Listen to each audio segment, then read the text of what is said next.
I think a lot of people have great difficulty in loving letting go. I've just had a blissful, absolutely blissful and heavenly couple of days with my sister, who visited me from London.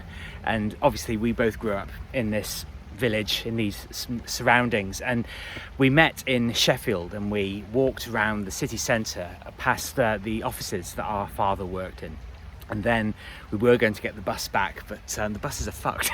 So we got a taxi from the city centre all the way back to her hotel in the village that I now live in and that we grew up in.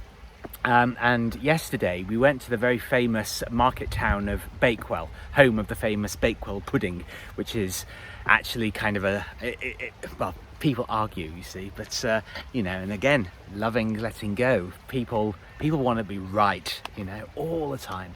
And I came out today with the intention of getting on the bus and going to a sort of fairly local section of woods on the way into Sheffield. It's in the countryside, right on the very edge of Sheffield.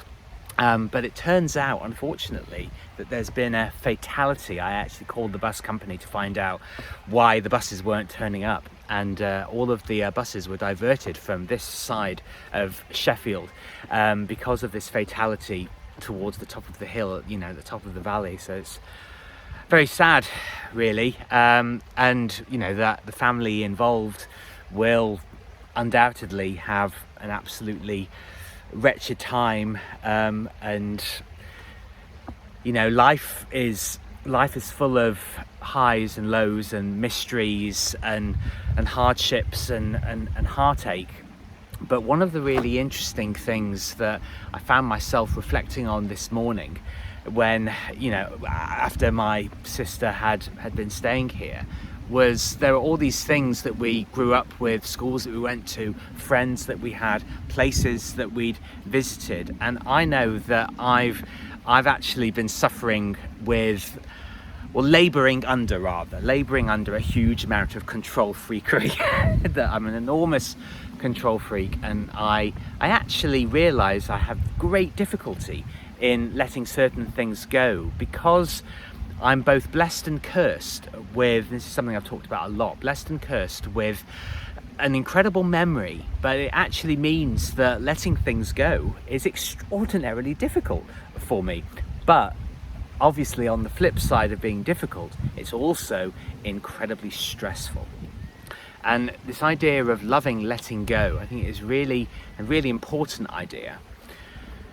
Because if you're holding on to things that aren't part of your authentic self anymore, that you believe that you want things back from your past because you've experienced those, you fail to be able to treat things as stepping stones to the things that you ultimately and genuinely want. And if you're holding on to things, there's no room for all of the great and glorious gifts that God and the universe will give you.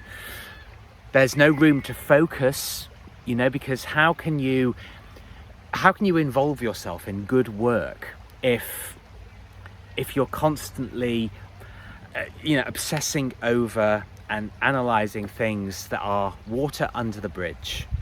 You have to learn to be able to let go. And if anything is meant to be, once you've let it go, if it's meant to be in your life, it will come back to you.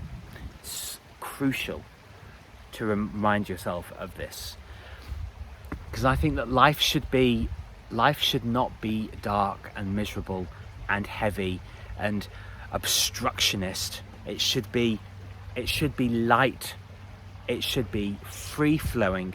It should be joyful. I keep talking about these different things a lot.